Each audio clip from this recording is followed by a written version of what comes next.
In the headlines, Minister of State for Petroleum Resources Temipire Silva resigns.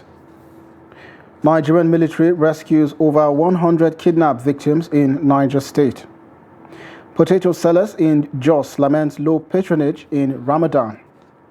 And on the foreign scene, 14 miners dead, several injured in Sudan mine collapse. Hello and welcome to News Update on Trust TV. I am Sagir Ibrahim.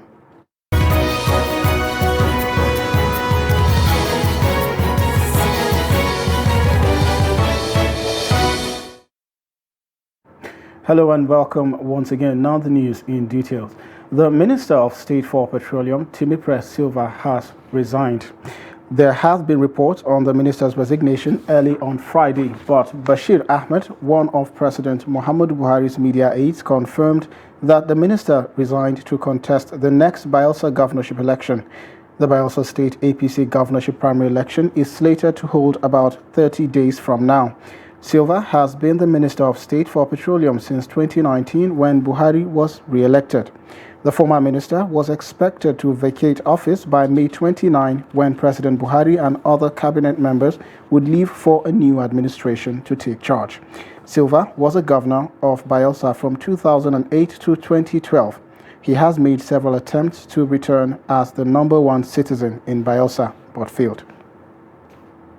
Also, Independent National Electoral Commissioner in charge of Bauchi, Borno, and Yobe, Modibo Alkali, says the electoral umpire has demonstrated tenacity of conducting a credible electoral process that the nation can be proud of.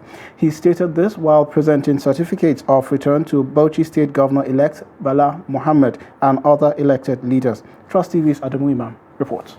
Presenting the certificate of return, the INEC National Commissioner commended the electorates for their patience and resilience during the elections, saying INEC is there to protect the interests of Nigerians through consolidation of democracy. INEC will continue to use technology to improve the electoral process for the betterment of democracy and the electoral process in Nigeria. We shall continue to partner with all stakeholders and good friends of INEC, both local and international, to build a strong, viral, sustainable electoral process in Nigeria. I call on those receiving certificates of return today to fulfill their campaign promises in order to advance the cause of democracy. For those who could not make it, there's always another chance in future. Both of you should note that the electorate is keenly watching your conduct and will vote accordingly in the next cycle of elections. Bauchi State Governor-elect and the incumbent Governor Mohammed says he will continue to serve the people of the state through hard work and dedication. Bauchi is greater than all of us, and Allah subhanahu wa ta'ala in his infinite mercy gives power to whoever he wishes. He gives it to us as a test. We will not be arrogant. We will not show that we are better than anybody. We are therefore accepting this victory with humility. To us, there is no victor, no vanquish. It is just the exercise of democracy. And we are ready to work by it. We are fervently thanking everybody who ensured that there was a peaceful election. The governor urged those who lost the election to accept the will of God and join him to work for the state. Adam Imam, Trust TV News, Bauchi. The race for Senate presidency of the 10th National Assembly is gaining momentum, with more senators-elect indicating interest to contest for the position. Jostle for the position is, however, taking dimensions of religious and regional politics as contenders try to outsmart one another. Trust TV examines the intrigues and the intricacies that may herald the emergence of Senate President in the 10th Assembly. Take a look. The politics of turn by turn is rearing its head in the race for the Senate President ahead of inauguration of 10th Assembly later this year, with senators elect from various zones laying claim to the position. Many believe that since the President-elect Bola Ahmed Tinubu is from the southwest, the position will be zoned outside its geopolitical zone. This applies to the Vice President-elect Kashim Shettima, who hails from the Northeast. Senators-elect believed to be in the race are Senators Orji Uzor Kalu from the Southeast, Barau Jibril from Northwest, and Sani Musa, North Central. Others are Godswill Akpabio from South-South and David Umahi from the Southeast. Kalu believes his emergence will bring about stability in the polity and address the question of marginalization. I think that I will be a solution to what they're looking for. I will be a team Nigeria. I will play Nigeria first, Nigeria second, and Nigeria last. For Barau Jibril, the APC's Muslim ticket notwithstanding, competence and legislative ranking and experience will count in his favor. Senator Barau believes he should be considered for the position based on his experience. The legislature is a distinct arm of government that works on, it doesn't work on sentiment. It works on your ability to do the job. Your ability to do the job. It is the principle, it is the tradition all over the world. But the argument of those from the South-South is that the geopolitical zone deserves to be compensated with the position for contributing to the success of APC during the presidential election. This argument will benefit former governor of Akwa Ibom State, Senator Godswill Akpabio, who withdrew from the presidential race for Bola Ahmed Tinubu. For Senator Sani Musa from Niger State, North Central geopolitical zone should be considered for the post of the next president. It is pertinent for everyone here to know that I intend to declare my intention when I see the zoning, but for now, my intent is to go for the presidency of the Senate. Senator Abba Moro, though belongs to the opposition PDP, however recommends zoning of presiding officers' positions in order to ensure sanity. I think that like the PDP does, we have the zoning principle in our constitution, and that has sustained us this far. And so zoning, I think, is in a diverse country like Nigeria, is a very, very desirable political instrument for maintaining the peace and stability of the system. Who gets what and how at the 10th Assembly, Only Time with Rashidat Yusuf for Trust TV News. Since the conclusion of the 2023 general elections, aggrieved parties have been challenging the conduct of the elections, which many say lacked credibility. Although some have tagged it the worst election in Nigeria, experts have, however, urged the Independent National Electoral Commission, INEC, to learn from the lessons of the anomalies with real-time results transmission on the INEC results viewing portal, among other challenges that hindered the planned successful outing of the 2023 general election. Here's the report. Nigeria's electoral process and political party system from independence till date is said to have experienced some level of improvement, with the electoral body embracing the use of technology and the implementation of the electoral guidelines as contained in the 2022 Electoral Act. Despite promises of real-time results upload, there was no stringent use of the iRev portal. Indeed, we had shoddy organized elections. We had outright rigging. In most cases, you could even be voting and the result of where you are voting will be announced. In most cases, results were written in hotel rooms. That is where we came from. By 2007, the winner of that election had come out to say, the process that brought me is not something that I can be boastful about. And he set up the Justice Uwais Reform Committee, which has some recommendations. But from that process, we started organizing to have a voter register. INEC bought 130,000 laptops, went to the wards to go and, do registration afresh. And then we had a temporary voter's card. After that, we went into smart card reader. We had permanent voter's card now, and then so this is the process that we have come to get to 2023 and 23. Stakeholders recommended ways the electoral body could make a success of every election cycle moving forward. Instead of having 2 elections, invest more money in voter education and awareness campaigns to tell Nigerians that there are going to be 2 extra ballots beyond the ballot for presidential elections, Senate and House of Reps, that there's going to be 2 more, governorship and state assembly. That way we will save a lot of money and mobilize so much and pay even the security agencies more to be available on that day to do elections. And also, you will keep all the political actors busy. Nigerians were enjoined to be constructive in their narratives about the elections by not only singling out where the elections failed, but also where successes were recorded. Aisha Salihu, Trust TV News, Abuja. And in security now, the military has made major breakthrough in its war against terrorism as scores of bandits were killed and about 100 kidnapped victims rescued in Niger State. The military, it was gathered, had stormed some forests in the state where some of the kidnappers had kept the victims for some months, expecting the demanded ransom. The operation was coming after an army major, 4 soldiers and some vigilante members were ambushed and killed by the bandits at Itu in Munya local government area of the state about a week ago.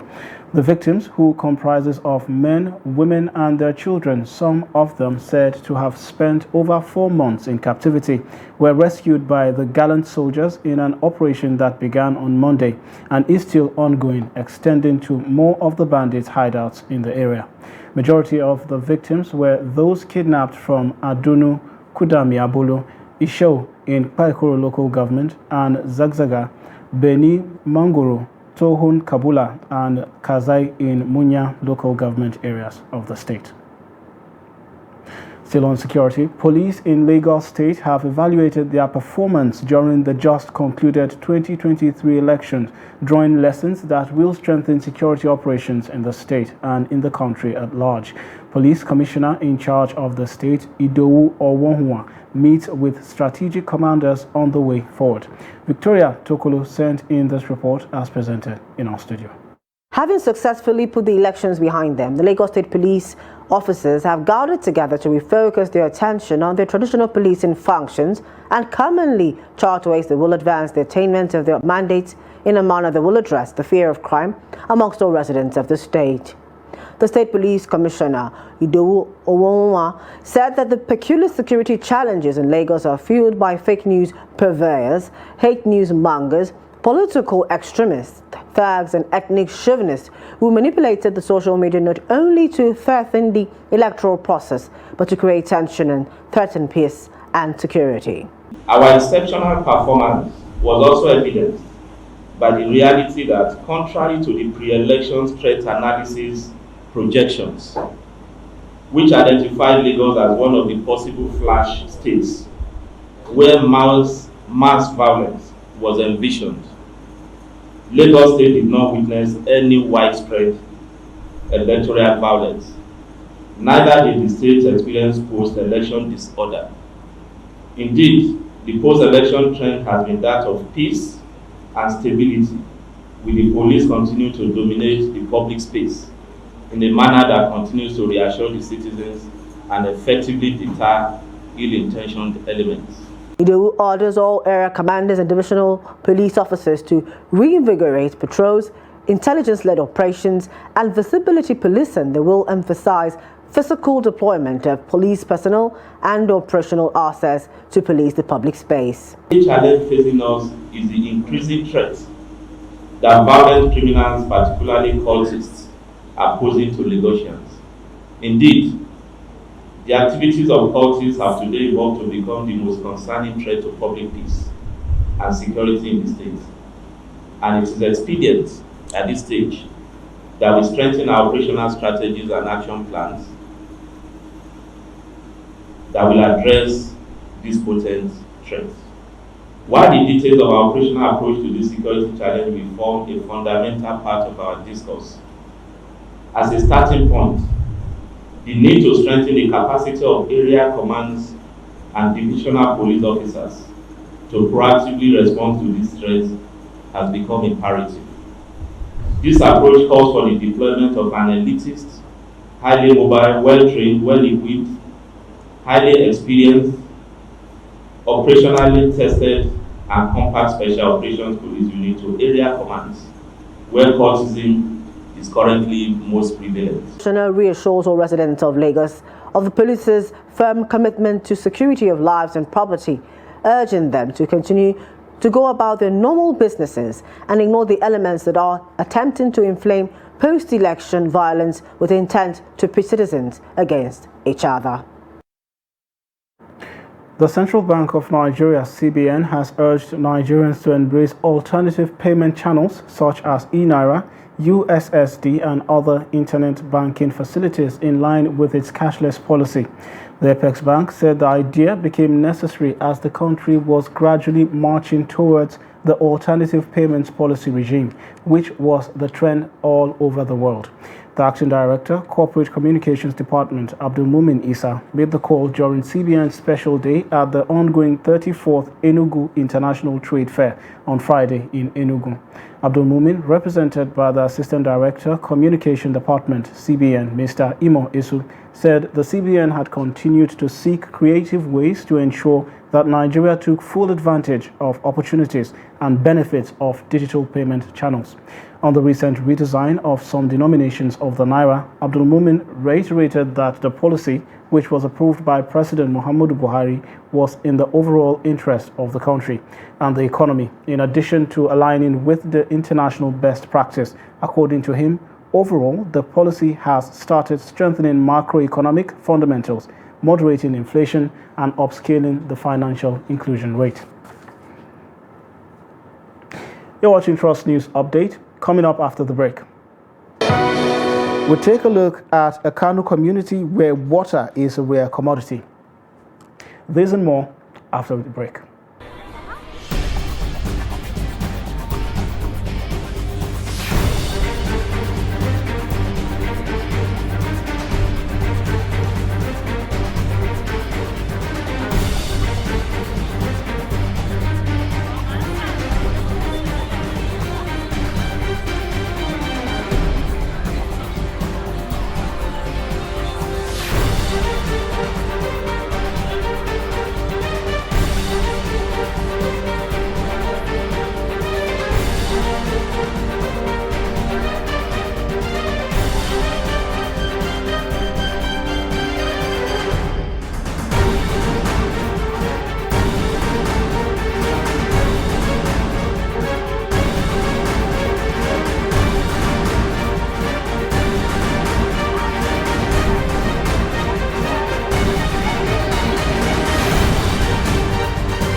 TV, documenting the Nigerian story.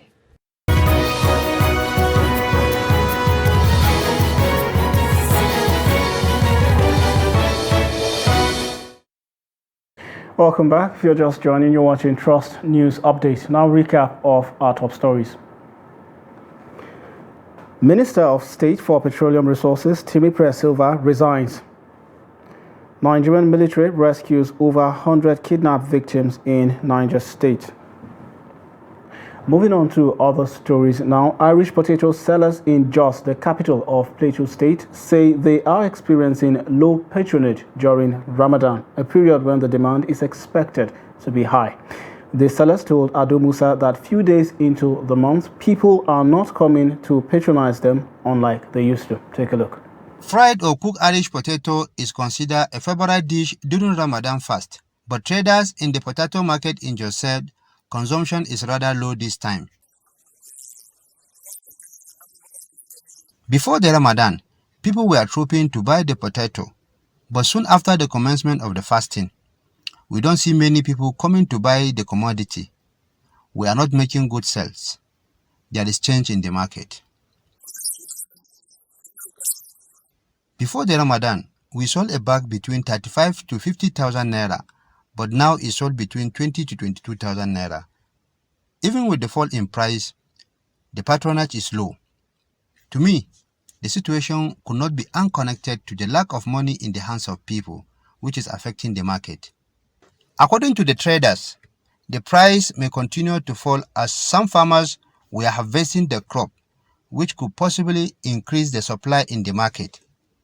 Ado Musa, Trust TV News, Jos. Away from that, residents of Kuku village and environs are lamenting living with constant water scarcity for years. The community is located in Kunchi local government area of Kano State. Salim Umar Ibrahim visits the village and turns in this report. Take a look.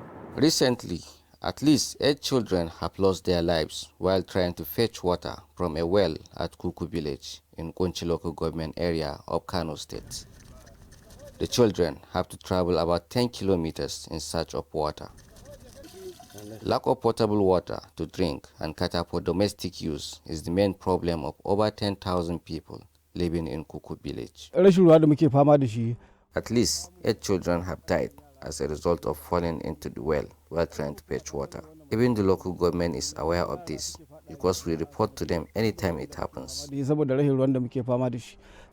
well, known as Rijiyar Alaramma Mai Wake, founded 37 years ago, has been the main source of water for the lives of thousands who relied on it daily. It is measured over 31 yards deep into the ground. It serves as a savior, providing relief for many, though it cannot cater for the pressing needs of thousands of people and animals. This is my birthplace. I used to have a nightmare seeing myself taking water out of a well here. I looked out for a well digger who came to the place and did his findings.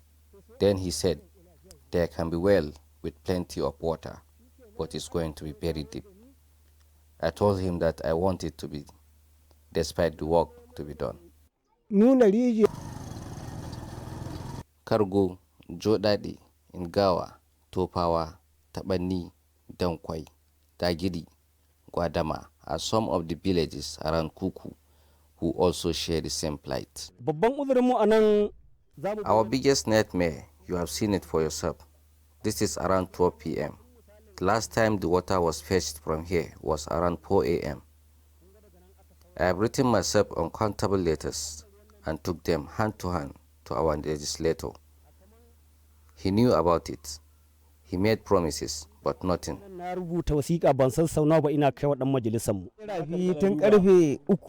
I went out last night by 3 a.m. to get water. I did not come back until 5 a.m., just when we are about to start fasting. Now, I am out again with my child who will assist me. Maybe by 5 p.m. we can get it and come back. This well was gotten 37 years ago, built as a community well due to lack of water. People were then suffering. This place was realized and we collectively joined hands to get it done. Access roads, healthcare facilities and education are among many other challenges the people are facing here. For a stranger traveling to Kuku, there is all likelihood to get stuck in a quicksand. Water and education is our most problems here. There is a school, but it is not functioning. The teachers are also facing this problem, so they don't have time to teach anybody. While these residents keep hoping that one day all this will be history, the question is, who will be their savior and when? Salim Umar Ibrahim reporting. There you have it, the travails of residents of Kuku village in Kano State. On the foreign scenes now, 14 miners have died and more than 20 have been injured in a mine collapse in Sudan's northern state. Part of the mountainside collapsed near Al-Jabar Al-Ahmar mine, located 70 kilometers away from Wadi Halfa city, causing the deadly accident. Witnesses said miners were digging for gold using heavy machinery, which had caused the collapse. The dead have been transferred to the nearby town of Wadi Halfa and have since been buried. Sudan is a major gold producer with various mines scattered across the country. Collapses are common as safety standards and maintenance are poor. With that, we've come to the end of Trust News Updates at this hour. Do well to follow us across all our media platforms. I'm Sagir Ibrahim. Thanks for watching.